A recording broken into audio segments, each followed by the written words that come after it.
many people feel like this is a time of transition, and some people are looking at it like we're moving out of, some call it the patriarchy. Riane Eisler called it the dominator system. I like to call it the anti-sovereignty paradigm, where the pathological masculine values were dominating everybody, men, women, children, and the so-called feminine values, the caring, the nurturing values, were receding. But there's a lot more going on than just that in these times.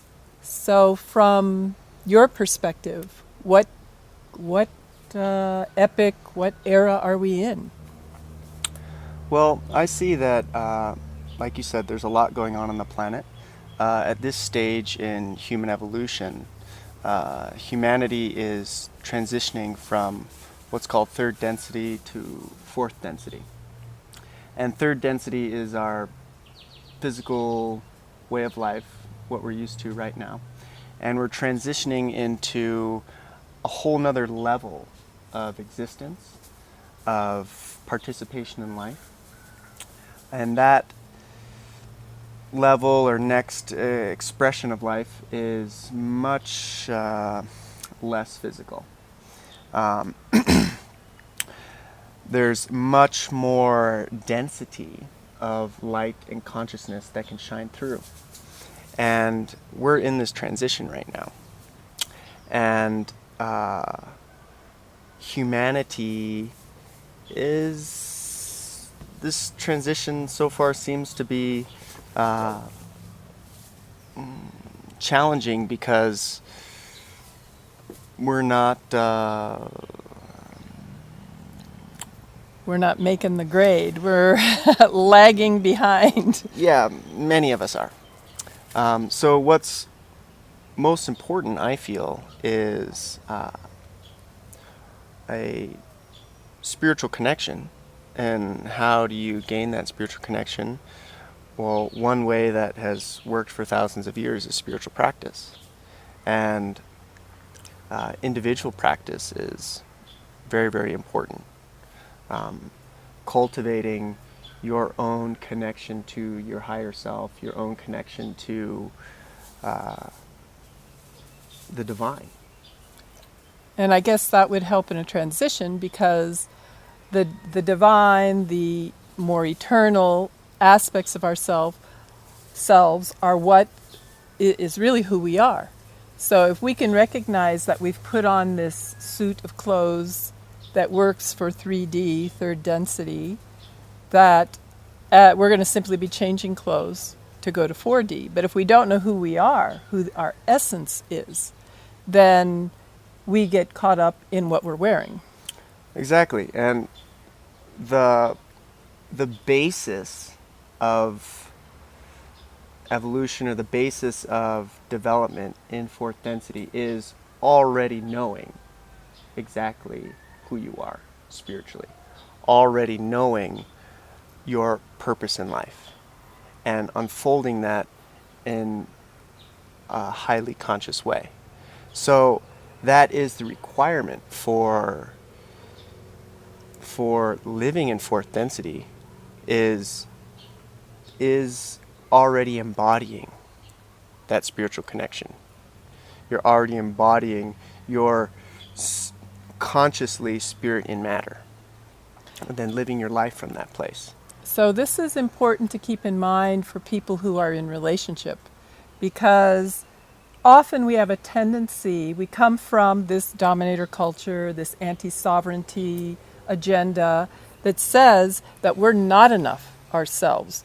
We have these core beliefs of I'm not good enough, I'm unable to, I can't do it alone. So we often, with those feelings of lack within ourselves, look for someone else to complete us. And looking into another to make a person whole is a recipe for codependence and a recipe for missing the boat. Because It's, in my opinion, and what James's and my work is about, is to do just what you say. First, find out who you are. Know that you are a whole person.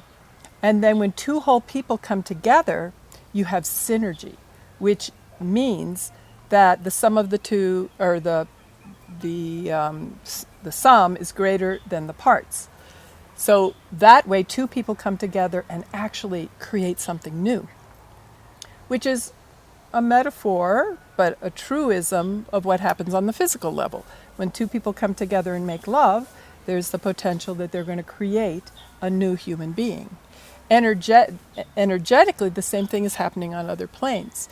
And we have that opportunity now if we do what you're saying. It's so important to know who you are. But how can you find out who you are?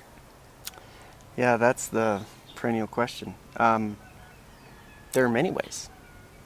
And the various spiritual traditions are, each one has their unique flavor, their unique path for finding out who you are. A tried and true technique is obviously meditation, and there are many forms of meditation. Any kind of contemplation or introspection or prayer are excellent forms of really digging deep and finding out who is beneath all these surface thoughts, these surface thoughts that make up your personality. But wouldn't prayer run the risk of, if you're praying to a god or a goddess, to be more outwardly directed? Sure. From my understanding, there are at least two forms of prayer. One is, and this is often the most common form of prayer, is asking something or praying for something, but it's coming from a place of lack. Like, I don't have it now, I need it in the future. I don't have it here, I need it out there. More of a supplication, a bargaining. Like, if I do this for you, will you give that to me? Exactly. And as far as I know, the universe doesn't work that way. The universe gives you exactly what you're asking for. So if you're asking for, I need this, what you're really saying is, I don't have this. So therefore, I want it, I need it outside. So the universe is going to give you more of what you don't have, because it's coming from a place of lack. Now, prayer that's coming from a place of already having, of fullness, of a place of gratitude, of, I already have this and I'm so grateful for this. That automatically invites, the universe automatically gives more of that, because it's all about vibration. If you're vibrating from a place of lack, naturally that's going to resonate with more things in reality that are of the vibration of lack. If you're vibrating or coming from a place of fullness, it's naturally going to vibrate and resonate with other things that are of that vibration, of fullness. So prayer coming from gratitude brings more of that vibration. So if you're praying that you're so grateful for all the gifts, all the things that you have in your life, it automatically is going to provide more of that in your life. So if you're praying from a place of being grateful for your connection with the divine, it's automatically going to provide or cultivate more of that connection. And then meditation is more of a listening, becoming still, so that you can receive whatever is arising. Sure. And the goal, I know in my meditation practice, has been to be able to hear what is the most authentic truth within myself slash the all that is. Absolutely. Yeah, meditation is much more of an introspection.